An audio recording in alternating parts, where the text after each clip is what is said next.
go. And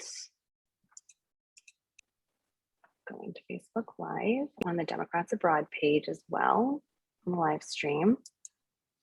Okay. All right. Before we begin, if anybody needs reminding, we just want to remind everyone they know they should request their ballots for the 2022 elections if they haven't already. You know, you'd be surprised like what near and dear friends and family may not remember about how often they need to re-register and request. You can always direct them to votefromabroad.org. And we are so honored to have Dr. Craig Santos Perez with us. And we would like to thank him for making time in his very busy schedule to be with us today. So first we'll give a brief introduction to Dr. Perez, and then he'll do a reading of some of his poems. For anybody who hasn't already read this powerful book, or if you want to get any extra copies as gifts, it is available at Omnidon, and I'll pop the link right in the chat. And I'll pop it in the chat again at the end for anybody who comes in a little later. So after the poetry reading, we'll have a discussion about the intersection of poetry, climate change, and eco-poetry. And we look forward to everybody's discussion, or everybody's participation in the discussion. So one last reminder that this session will be recorded and available ultimately on the Democrats Abroad YouTube channel, which I really recommend subscribing to. There are a lot of great treasures there also from past sessions. And so we'll send everybody the relevant links after the meeting is over. So this is just a reminder, if your mic isn't muted, keep your mic muted for now. We do have that full and tight schedule, which we have to stick to. So I'll mute anybody's mic in case they need it, if there's any background noise that's interfering. So first, I'd like to introduce our co-hosts. Dana Freeling from the DA Environment and Climate Crisis Council, and Liz Blackburn, the chair of DA China. Dana?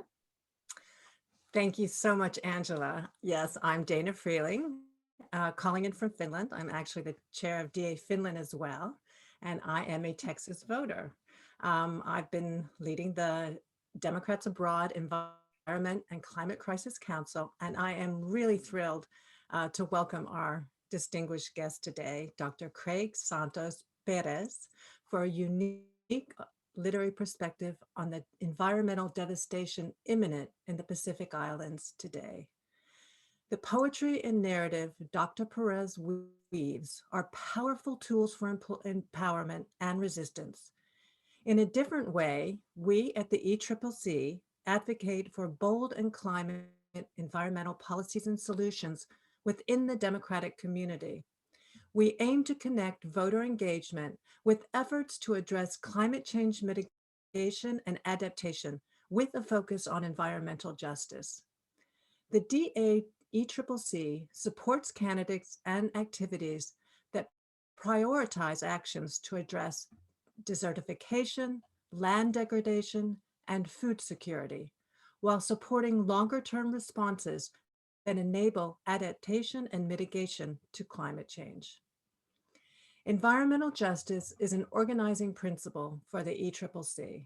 We aspire to amplify the voices and expertise of those disproportionately harmed by environmental threats, and to advocate for policies and candidates that address historic injustices that exacerbate environmental injury. ECCC activities include voter engagement, events, issues advocacy, and related legislation, and intersectoral collaboration. We invite all of our guests today to follow us on social media, and I will pop those links into the chat shortly. Please join us for a number of activities and events coming up as well in the month of April. And with that, I'm so excited to get to our main speaker, and I'm going to turn it over to Liz that's going to tell you more about what he does and how lucky we are to have him with us today. So over to you, Liz. Indeed, we are lucky. Thanks, Dana. My name is Liz Blackburn. I am a Wisconsin voter calling in from Shanghai, China. So a warm welcome to my fellow DA China members who could join today. I see representation from our AAPI and ECCC groups, as well as our book club. So welcome. I'm going to begin with a very brief background on the problems facing our island communities. More than 250,000 people live in 3 US Pacific territories of Guam, American Samoa, and the Northern Mariana Islands. The population of Hawaii is 1.4 million, made up of over 10% Native American or Native Hawaiian or other Pacific Islander, and nearly 38% who identify as Asian American. So the Pacific Islands and the state of Hawaii have a long history of colonial rule, with the US building its military presence in these islands beginning in the 19th century. That brings us to toxic chemicals, hazardous materials, and munitions that were stored, released, and dumped in and around these islands. Many people don't know that. And this environmental pollution continues to impact local populations today. A recent study found that a combination of green criminal patterns linked to military operations, nuclear testing, commercial production, and tourism have burdened the Pacific Island communities with toxic waste pollution in the air, water, as well as solid waste. So these biodiverse isles are bearing the brunt of the worldwide effects of climate change also. So they experience coral bleaching, ocean warming, rising sea levels, droughts, increased storms, record heat, and a myriad of other problems. I'm going to turn it back over to Dana. Thank you.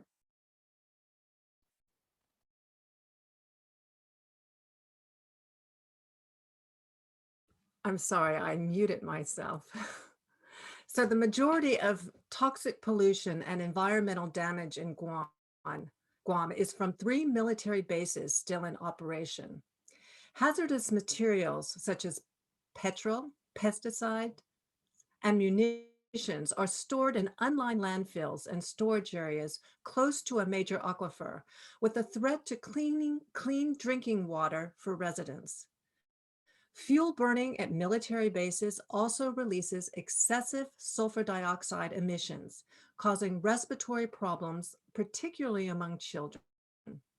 This is similar to the problems experienced by Hawaii at the Navy's Red Hulk bulk facility, with 2 major fuel spills that contaminated the water supply, forcing thousands of residents out of their homes. Just last week, the Pentagon announced that they would finally be closing the Red Hill storage facility, which has been leaking toxic fuel into the nearby aquifer. Environmental activists such as We Are Guhan, Hamoru for Guam, the Decolonization Commission, and other Hamoru activists have waged countless campaigns and activities to address the need for real change. In late 2020, the Environmental Protection Agency provided more than $3 million in grants to Guam to achieve a better environment for Guam residents. The funds are marked for cleaning up contaminated sites, ensuring access to clean drinking water, improving marine water quality and coral reef health, reducing environmental and public health harm from handling of hazardous waste, among others. There's a long way to go, but the important work of these activists is making a difference for the Hamoru people. Now I'd like to hand it off to Angela to continue to explain that Dr. Thank you, Dana. And thank you, Liz. So last, it is an honor to introduce to you our presenter, Dr. Craig Santos Perez. Craig is an indigenous Chamorro from the Pacific island of Guam, also known as Guam. He is an award-winning poet, scholar, artist, and environmental activist. He's a professor in the English department and an affiliate faculty with the Center for the Pacific Island Studies and Indigenous Politics program at the University of Hawaii, Moana. The author of 5 books of poetry and 2 spoken word poetry albums. His poem, Praise Song for Oceania, was filmed by Hawaiian filmmaker Justin Ah Chong and screened internationally. His books have been translated into Chinese, Japanese, and Spanish. His most recent academic monograph, Navigating Chamorro Poetry, Indigeneity, Aesthetics, and Decolonization, was released late last year and explores how Chamorro poetry has been an inspiring and empowering act of protest, resistance, and testimony in the decolonization, demilitarization, and environmental justice movements of Guam. Today, Craig will read from his most recent work of poetry, Habitat Thresholds, which has been nominated for a number of awards, as well as being listed as one of the 10 key books on several 2020 reading lists for Asian and Pan-Pacific Heritage Month. So we, of course, hope you've had a chance to read some of the poems from this collection. And as noted earlier, the link to the book is in the chat, and I'll post it again later.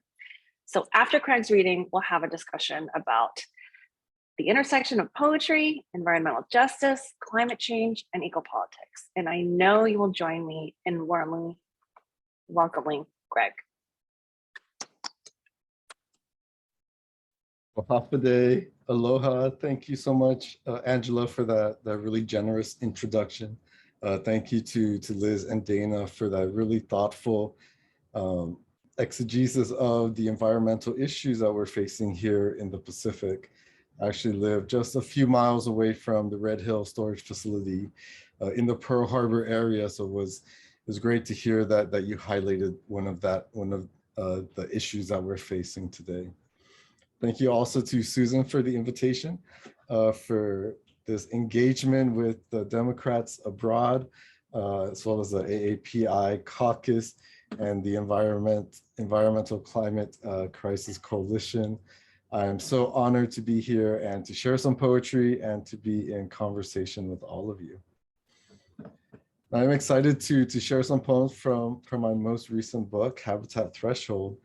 But given that Dana just introduced us to some of the issues related to Guam, my homeland, I think I'm going to improvise a little bit and actually start with a poem I wrote for Guam and the issues there, and then jump into the book after that. This poem is called Family Trees, and it was written for the Guam Educators Symposium on Soil and Water Conservation. My auntie is actually the executive director of this org, and so she asked me to write a poem for the symposium about trees. And so I wanted to kind of highlight how our trees on Guam are being threatened by the current military buildup there. Family trees. Before we entered the jungle, my dad asked permission of the spirits who dwell within. He walks slowly with care to teach me, like his father taught him, how to show respect. Then he stops, closes his eyes to teach me how to listen, ekanguk, as the winds exhale and billow the canopy, tremble the understory, and conduct the wild orchestra of all breathing things. Nizuk, Lemai, Ifit, Zoga, Nunu, he chants in a tone of reverence, calling forth the names of each tree, each elder who has provided us with food and medicine, clothes and tools, canoes and shelter. Like us, they grew in dark wombs, sprouted from seeds, were nourished by the light. Like us, they survived the storms of conquest. Like us, roots anchor them to this island, giving breath, giving strength to reach towards the Pacific sky and blossom. When you take, my dad says, take with gratitude and never more than what you need. He teaches me the phrase eminent domain, which means theft, means to turn a place of abundance into a base for destruction. The military is uprooting trees with bulldozers, paving the fertile earth with concrete, and planting toxic chemicals and ordinances in the ground. Barbed wire fences spread like invasive vines, whose only fruit are the cancerous tumors that bloom on every branch of our family tree. One tree my dad never showed me is the endangered Hadzun Lagu, fire tree, the last of which is struggling to survive in Lutekzan, its only home. Today, the military plans to clear the surrounding area for a live firing range, making the tree even more vulnerable to violent winds, invasive pests, and stray bullets. Don't worry, they say, we'll build a fence around the tree. They say this is an act of mitigation, but why does it feel like the disturbed edge of extinction? Ekunuk, ancient whispers rouse the jungle. Listen, oceanic waves stir against the rocks. Ekunuk, I Tatamutna call us to rise. Listen, I Trunkin Zoga calls us to stand tall. Ekunuk, I Trunkin Lemai calls us to spread our arms wide. Listen, I Trunkin Nunu calls us to link our hands. Ekunuk, I Trunkin Ifit calls us to be firm. Listen, I Trunkin Nidza calls us to never break. Ekunuk, I Halamtanu call us to surround I Hadzun Lagu and chant, we are the seeds of the last fire tree. We are the seeds of the last fire tree. We are the seeds of the last fire tree. Ahi, no, we do not give you permission.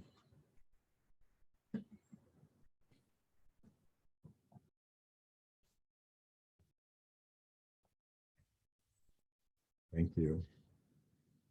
So I was inspired to read that poem after both Dana and Liz were talking about, so many of the threats in the Pacific and how our people are standing up to protect our lands and waters and even our trees.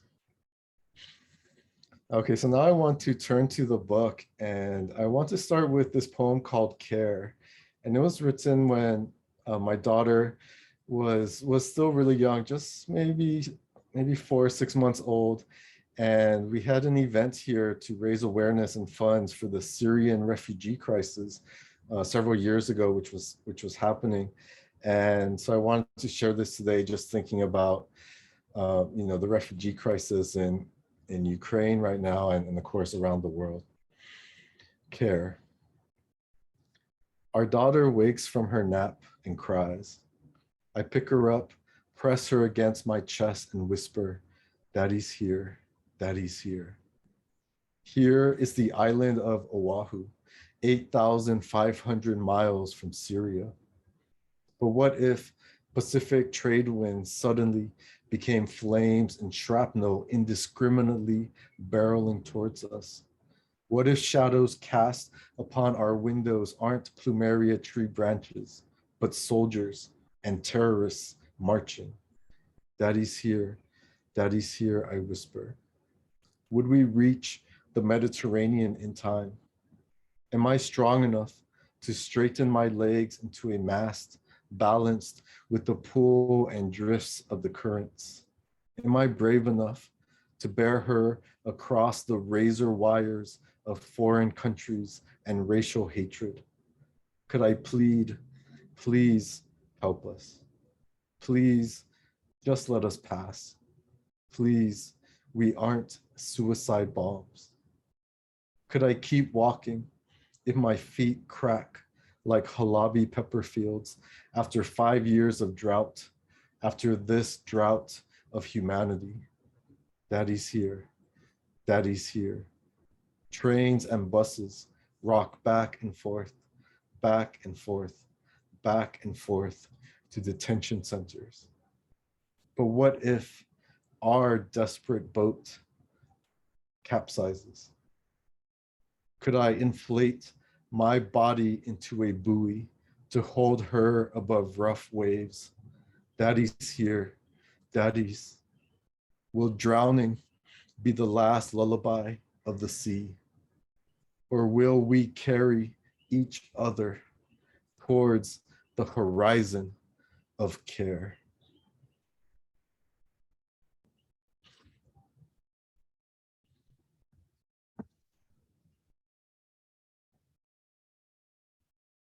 So this next poem takes place when my daughter turned 1 year old.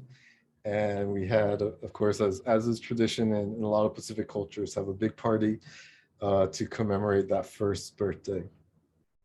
This poem is called Rings of Fire, that takes place here in Honolulu, Hawaii. We host our daughter's first birthday party during the hottest April in history. Outside, my dad grills meat over charcoal. Inside, my mom steams rice and roasts vegetables. They've traveled from California, where drought carves trees into tinder. Paradise is burning. When our daughter's first fever spiked, the doctor said it's a sign she's fighting infection. Bloodshed surges with global temperatures, which know no borders. If her fever doesn't break, the doctor continued, take her to the emergency room. Airstrikes detonate hospitals in Yemen, Iraq, Afghanistan, South Sudan. When she crowned, my wife said, it felt like rings of fire. Volcanoes erupt along Pacific fault lines. Sweltering heat waves scorch Australia. Forests in Indonesia are raised for palm oil plantations. Their ashes flock like ghost birds to our distant rib cages. Still, I crave an unfiltered cigarette, even though I quit years ago and my breath no longer smells like my grandpa's overflowing ashtray. His parched cough still punctures the black lungs of cancer and denial. If she struggles to breathe, the doctor advised, give her an asthma inhaler. But tonight, we sing happy birthday and blow out the candles together. Smoke trembles as if we all exhaled the same flammable wish.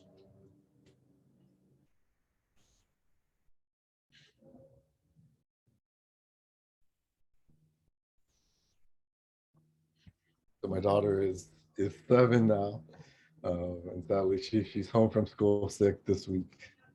But her birthday in April is like every year since then. It seems like it's the hottest in history. So it's been challenging to be a parent during this time. This next poem kind of is where the title of this event comes from. It's called A Sonnet at the Edge of the Reef. And it takes place at the Waikiki Aquarium, which is one of my daughter's favorite places. And so it's a sonnet, so it's really short, just 14 lines. A sonnet at the edge of the reef. We dip our hands into the outdoor reef exhibit and touch sea cucumber and red urchin as butterfly fish swim by. A docent explains, once a year after the full moon, when tides swell to a certain height and salt water reaches the perfect temperature, only then will the ocean cue coral polyps to spawn in synchrony a galaxy of gametes, which dances to the surface, fertilizes, opens, forms larvae, roots to seafloor, and grows generation upon generation. At home, we read a children's book, The Great Barrier Reef, to our daughter snuggling between us in bed. We don't mention corals bleaching, reared in labs or frozen. And isn't our silence too a kind of shelter?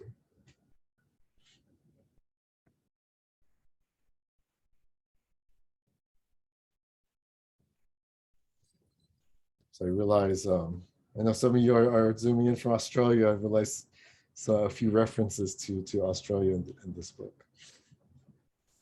Okay, so this next poem it also takes place at one of my daughter's favorite places, is the Honolulu Zoo, which is right across the street from the aquarium. So we often try to take her to both when we're in that part of the island. And this poem was written for World Elephants Day.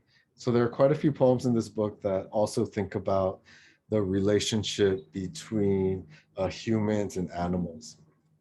And so this poem is called Blood Ivory.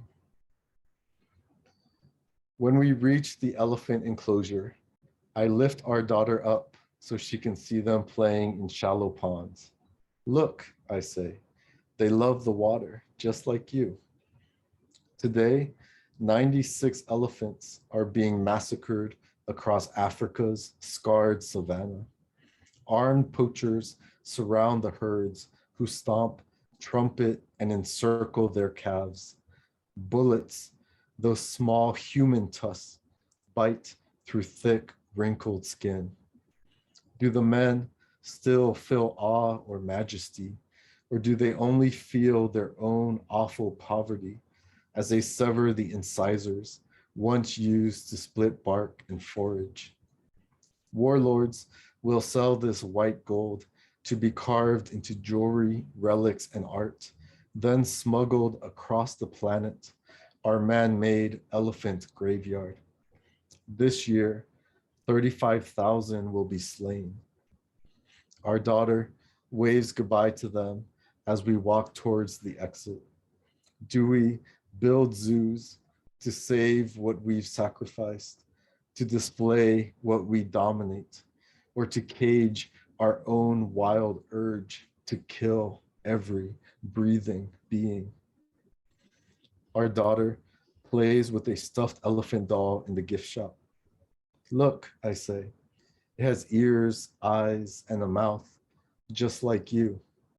She touches its tusks, smiles, then touches her own teeth.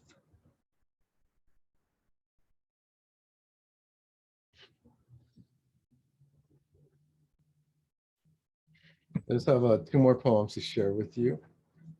This next one is called The Last Safe Habitat, and it's dedicated to a native Hawaiian bird called the Kauai o'o, which is a kind of honey creeper. And this particular bird's song was last heard here in 1987. The Last Safe Habitat. I don't want our daughter to know that Hawaii is the bird extinction capital of the world. I don't want her to walk around the island feeling haunted by tree roots buried under concrete. I don't want her to fear the invasive predators who slither, pounce, bite, swallow, disease, and multiply. I don't want her to see paintings and photographs of birds she'll never witness in the wild. I don't want her to imagine their bones in dark museum drawers. I don't want her to hear their voice recordings on the internet. I don't want her to memorize and recite the names of 77 lost species and subspecies. I don't want her to draw a timeline with the years each was first collected and last cited. I don't want her to learn about the Kauai o'o, who was observed atop a flowering ohia tree, calling for a mate day after day, season after season, because he didn't know he was the last of his kind, until one day he disappeared forever into a nest of avian silence. I don't want our daughter to calculate how many miles of fencing is needed to protect the endangered birds that remain. I don't want her to realize the most serious causes of extinction can't be fenced out. I want to convince her that extinction is not the end. I want to convince her that extinction is just a migration to the last safe habitat on Earth. I want to convince her that our winged relatives have arrived safely to their destination, a wondrous island with a climate we can never change, and a rainforest fertile with seeds and song.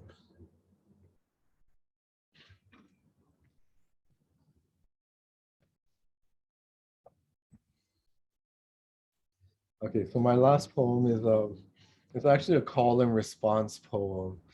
So I do need a volunteer. Maybe would Angela be willing to unmute yourself? Yes? Okay, thank you. And so Okay, so the poem is called Chanting the Waters, and it was written for the Standing Rock Sioux tribe when they were fighting to protect their waters from the Dakota Access Pipeline. And so I wanted to write this poem to make connections between water struggles in North America, here in the Pacific, and around the world. And so this is the poem that came out. So the call and response part is when I say the word say, Angela's gonna say water is life. Okay. All right, chanting the waters. Say, Water is life. because our bodies are 60% water, because my wife labored for 24 hours through contracting waves, because water breaks forth from shifting tectonic plates. Say, Water is life. because amniotic fluid is 90% water, because she breathed and breathed and breathed, because our lungs are 80% water, because our daughter crowned like a new island. Say, Water is life. because we tell creation stories about water, because our language flows from water, because our words are islands writ on water. Say, Water is life. because water is the next oil, because 180,000 miles of US oil pipelines leak every day, because we wage war over gods and water and oil. Say, Water is life. because our planet is 70% water, because only 3% of that is fresh water, because it takes 2 gallons of water to refine a gallon of gasoline. It takes 20 gallons of water to make a pound of plastic. It takes 3,000 gallons of water to make one smartphone, because the average American water footprint is 2,000 gallons a day. Say, Water is life. because 1 billion people lack access to drinking water, because women and children walk 4 miles every day to gather clean water and deliver it home. Say, Water is life. because our bones are 30% water, because if you lose 5% of your body's water, you become feverish, because our bodies won't survive a week without water. Say, Water is life. because corporations privatize, dam, and bottle our waters, because plantations divert our waters, because animal slaughterhouses consume our waters, because pesticides, chemicals, lead, and waste poison our waters. Say, Water is life. because they bring their bulldozers and drills and drones, because we bring our feathers and lei and sage and shells and canoes and hashtags and totems, because they call us savage and primitive and riot, because we bring our treaties and the Declaration on the Rights of Indigenous Peoples, because they bring their banks and politicians and dogs and pepper spray and bullets, because we bring our songs and schools and prayers and chants and ceremonies, because we say stop, keep the oil in the ground, because they say shut up and vanish, because we are not moving, because we bring all our relations and all our generations and all our live streams. Say, Water is life. because our drumming sounds like rain after drought echoing against taut skin, because our skin is 60% water. Say, Water is life. because every year millions of children die from waterborne diseases, because every day thousands of children die from waterborne diseases, because by the end of this poem 5 children will die from waterborne diseases. Say, Water is life. because my daughter loves playing in the ocean, because someday she'll ask, where does the ocean end? Because we'll point to the dilating horizon. Say, Water is life. because our eyes are 95% water, because we'll tell her ocean has no end, because sky and clouds lift ocean, because mountains embrace ocean into blessings of rain, because ocean, sky, rain fills aquifers and lakes, because ocean, sky, rain, lake flows into the Missouri River, because ocean, sky, rain, lake, river returns to the Pacific and connects us to our cousins at Standing Rock, because our blood is 90% water. Say, Water is life. because our hearts are 75% water. Because I'll teach my daughter our people's word for water, hanum, hanum, hanum. So the sound of water will always carry her home. Say, Water is life. say, Water is life. say. Water is life. Thank you. Thank you, Angela. Thank you, everyone, for listening. I'm really looking forward to our conversation. Mahalo. Oh my gosh. Thank you, Thank Craig, you. for that opportunity. I mean, for the opportunity for all of us, but also for me. I'm gonna like have my big feelings after this Zoom session, like processing this call and response poem. Thank you for the sanctuary that you've made for us with this book of poems, which with each poem, with this poetry reading you're giving us. It's like a sanctuary for reflection and, you know, the focus that we're afraid to have on this not healthy earth that we're living on. Okay, so now's the time. Take a breath. We're going to open up the floor for discussion, for questions.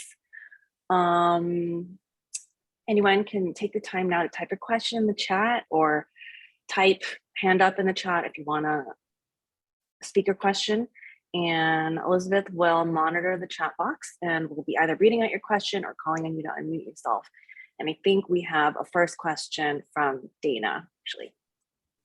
Thanks, Dana. I am nearly speechless. That was deeply moving. I know that many of us were brought to tears. Thank you very much. In this day and age, the last few years, the pandemic, with war raging in Europe, with millions of refugees pouring over our borders. I have a 1,400-kilometer border with Finland, with nuclear plants being compromised, with our precious earth being destroyed. I feel that the membrane between life and death, between creation and destruction, has grown perilously thin. We are doing what we can, and you have provided so much and inspiration. Your work through eco poetry has been a really important tool for addressing environmental justice in Guam. But this is also a universal cause. It speaks to all of us. Can you, I mean, this is a lot to ask, but can you tell us more about how you use your poetry, this gift, to forward the cause of environmental justice? So that's my question. Can you tell us a little more about that?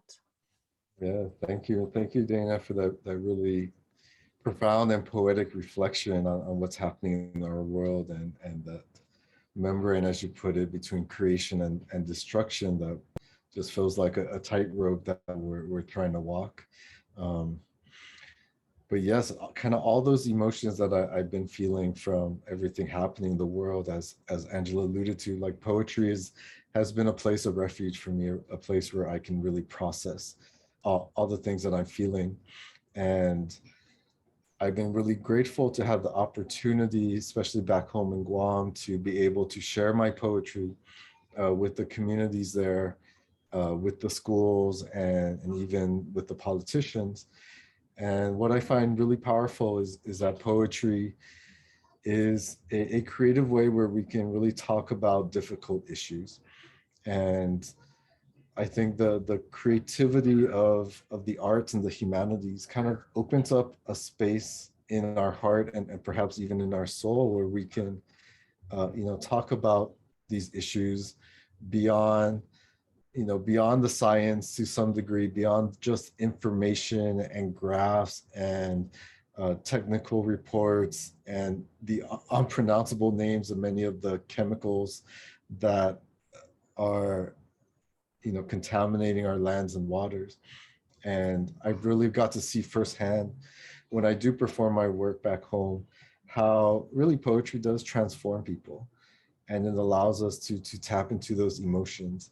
And I feel like once we're able to tap into that deeper part of ourselves, we become renewed and inspired and empowered to then keep doing the activism that needs to be done, which as all of you know, politics can be so draining and leads to such a burnout, that I feel like we need these acts of creativity to keep us going and keep us motivated. And it's one thing I love about the environmental climate justice movements around the world is how creative they are. And I think that's exactly the importance of art and creativity is to keep our hearts strong while we continue this fight. So thank you for that first question. Looks like we have a question from Corey. Thank you, Craig. Hi. Yeah. Hi there, Craig. I'm calling in from Jeju, South Korea, which my partner lives here. And actually, just full disclosure, I'm a linguist, and I do some research on endangered languages here in Jeju.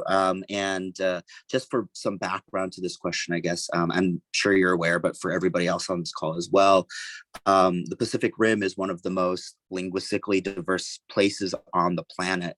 And we're seeing some of, the most drastic language declines and endangerment in this region as well.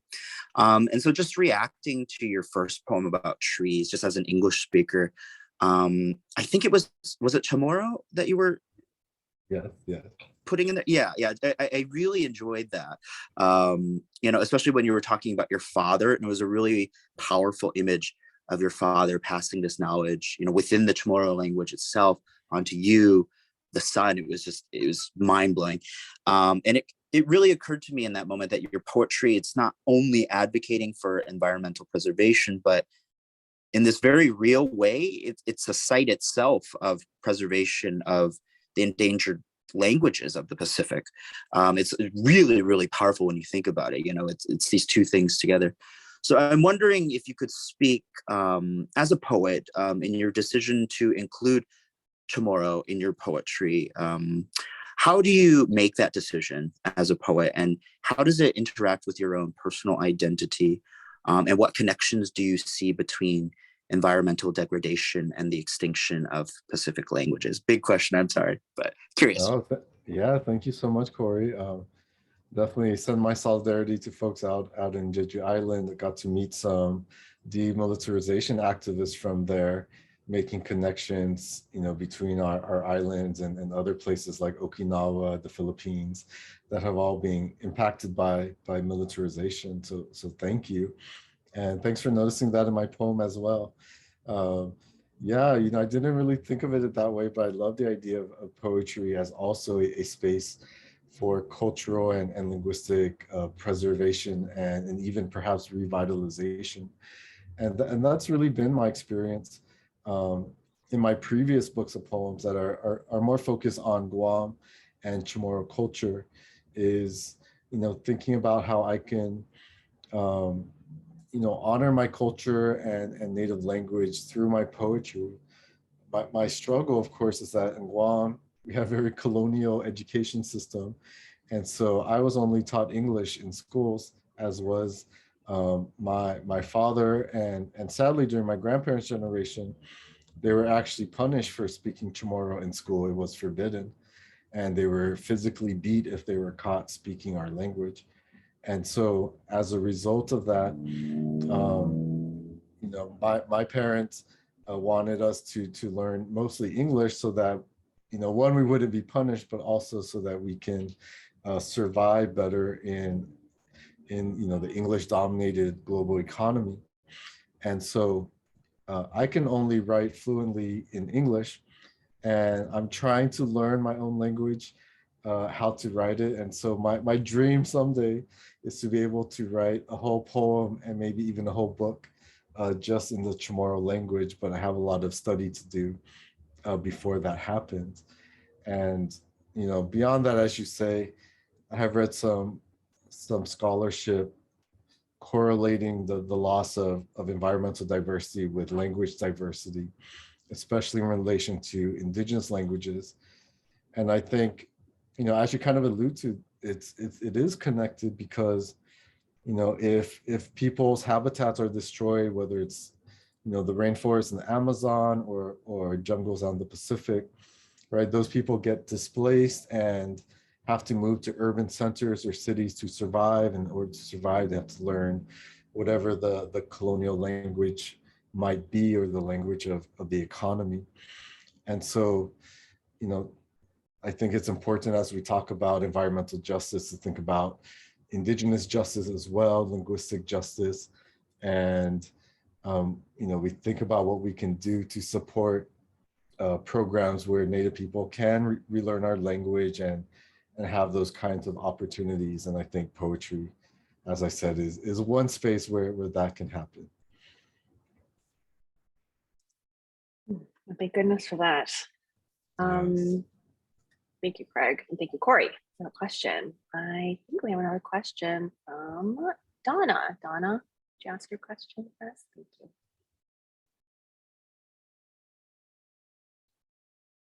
There we go.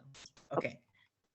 Actually, I have so many feelings. I mean, just from a personal point of view, I'm just getting very emotional about this. And I can relate to, because I'm originally from Hawaii, and I was also following the Standing Rock and had donated to them and everything. And in Hawaii, I don't know if you were probably too diplomatic to mention it, but the state had to sue the Navy to close the contaminated water thing. I mean, the Navy wasn't even going to do it. Sorry, I'm just very emotional, but your work has really, really affected me. I mean, thank you really so much. It's just very, very impactful, very much so. Thank you so much. Oh, shut up. Not at all. Thank you. Thank you so much, Donna. I really appreciate your comment and your tears, and clearly your love for Hawaii. It is really frustrating, even when the Navy, this storage facility where was built around World War II, massive fuel storage tanks right into the mountain. And what's worse is they built it right over one of the island's major aquifers. And as I said, I live just a couple miles. And so when they found the leak, they shut down the aquifer that gives us water, my apartment complex, because it takes water from that same area. And so we were scared. We didn't use any of the water in our apartment for a couple of days until the test came back from the water samples. And so sadly, we were lucky in the sense that the fuel didn't leak into the civilian water pipelines, but it did leak into, the Navy has their own pipeline that goes to the military housing and Pearl Harbor. And so it was so sad, Donna, seeing all those families, the military families that got sick. It was right before Christmas too, so they had to leave all their houses, their pets got sick, and many of them were forced to go to the hospital, and the others, were forced to stay in hotels, and some are still in hotels. And so it's really horrible what the military is doing to our islands. And I guess the one thing that, that made me feel empowered was seeing how many people spoke up.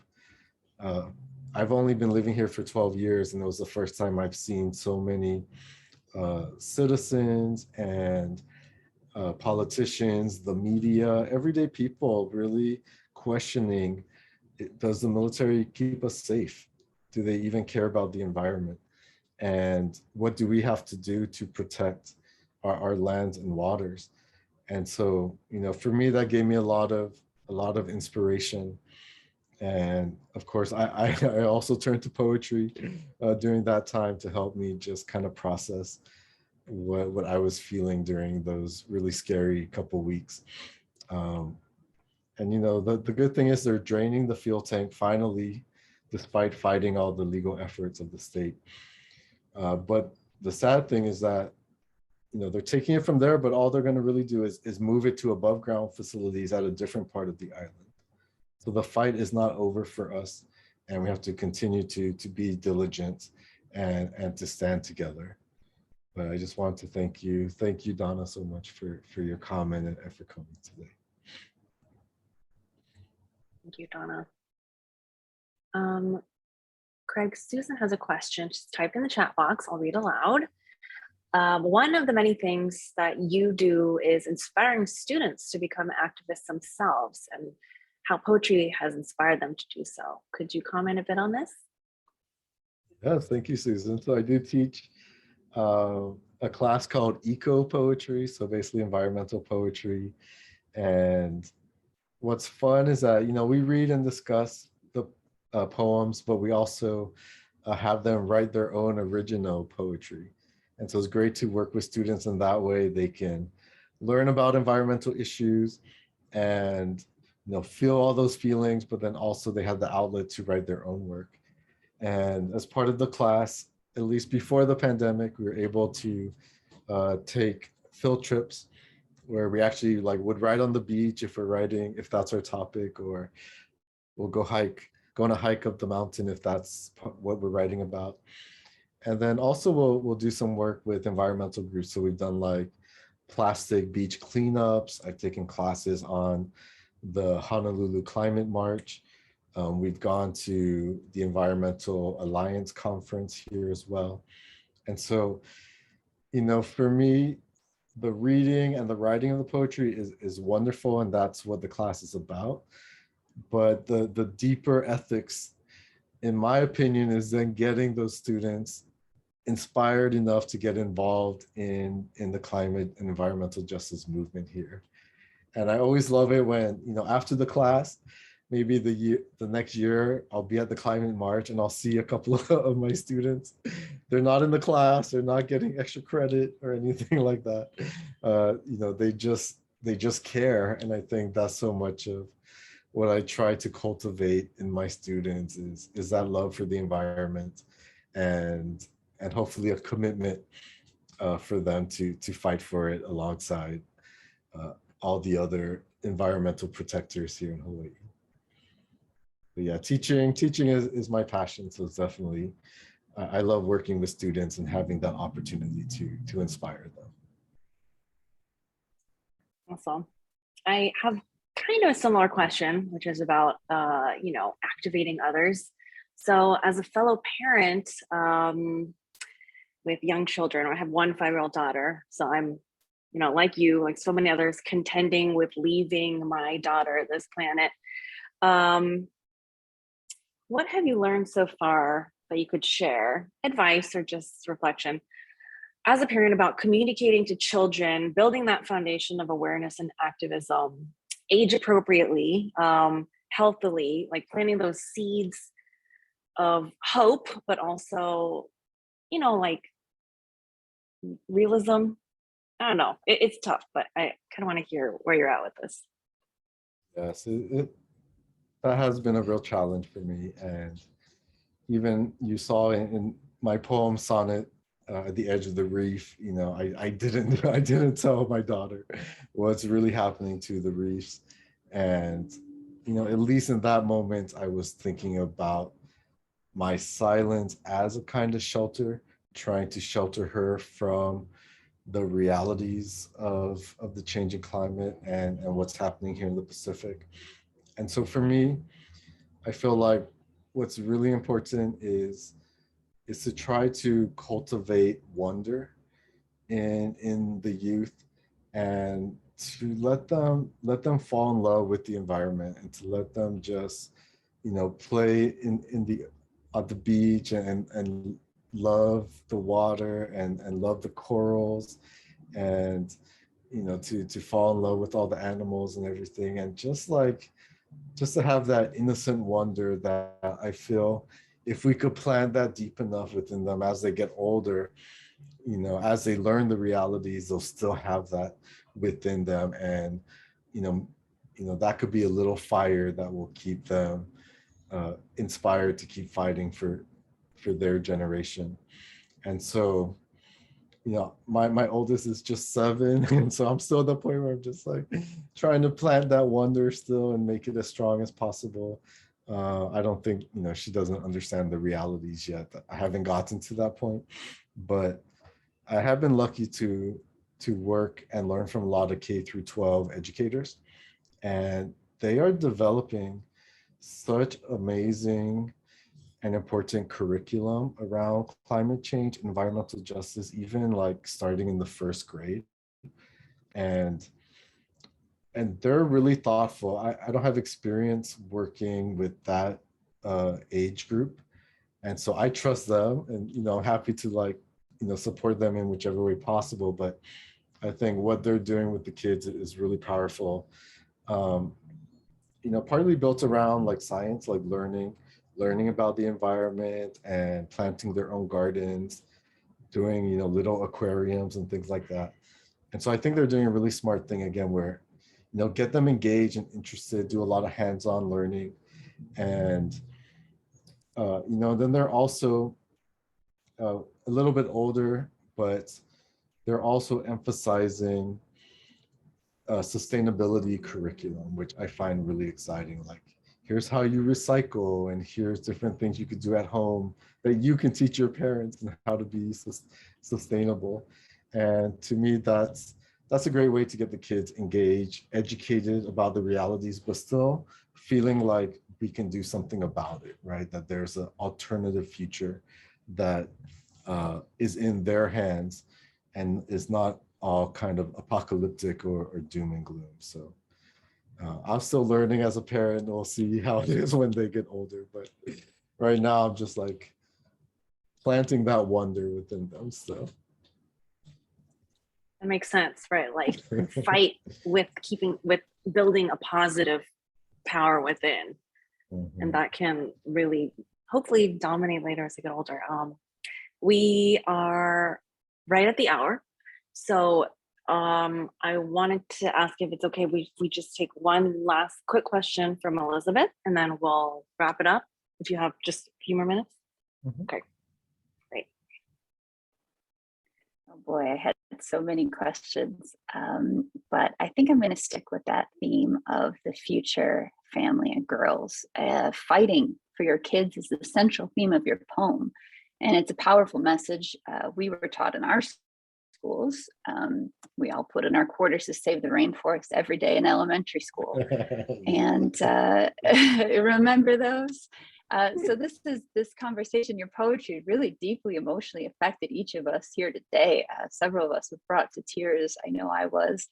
And we all commented in the chat box, and reading it's incredible and beautiful and hard to get through, because those realizations hit you like waves with every single line, even in your 14-line sonnet. And I think it's amazing that you not only weave your daughter into your work, but you're strengthening her knowledge, thereby giving her power. And we know around the world, and it's Women's and Girls History Month, that girls are the most affected by water shortages and access to clean water and bathrooms. Have you witnessed this disparity, or even a disparity of education in your island studies? And what can we do to strengthen that and change that?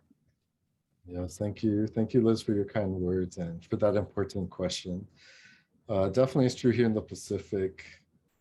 Women and girls are the most disproportionately impacted, not only by climate change, environmental justice, but so many other issues as well, whether it be poverty or violence and so on. And I think what I've been inspired by is that so many Pacific women and girls are also the ones who are at the forefront of all our movements, social justice movements, environmental justice, climate justice. And so, I think it's really important, to continue to follow the lead of Pacific women and girls, and to really, support and have them guide us, because not to denigrate Pacific men, but so many of often Pacific men, especially within the U.S. context, have high rates of enlistment in the military. We have other, high rates of domestic violence as well, unfortunately.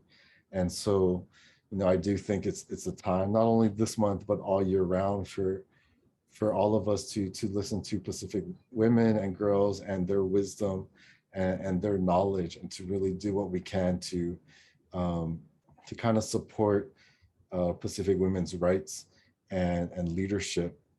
And so, it's starting to change in the Pacific. We've seen in the past couple of years, like in Guam, our first Chamorro woman was elected governor a few years ago. The Marshall Islands, elected a woman president, Hilda Hine, a few years ago. The leaders of the Pacific Islands Forum have been women past couple of years. And so, to me, it's just continuing to honor the matriarchal tradition in Pacific cultures that have been lost, often due to colonialism or the Christianization of the Pacific and so on. But to really return to that and to honor our women and respect them, and to be able to, as I said, to follow their lead and to really, think about the struggles that they endure, and to, do what we can to support. Oh my gosh, truth. Thank you. Craig, thank you so much for these very thoughtful answers that honestly just make me wish I had more time to chat with you, but we will wrap it up, and we'll thank everybody for participating in this event, this discussion, this mind meld.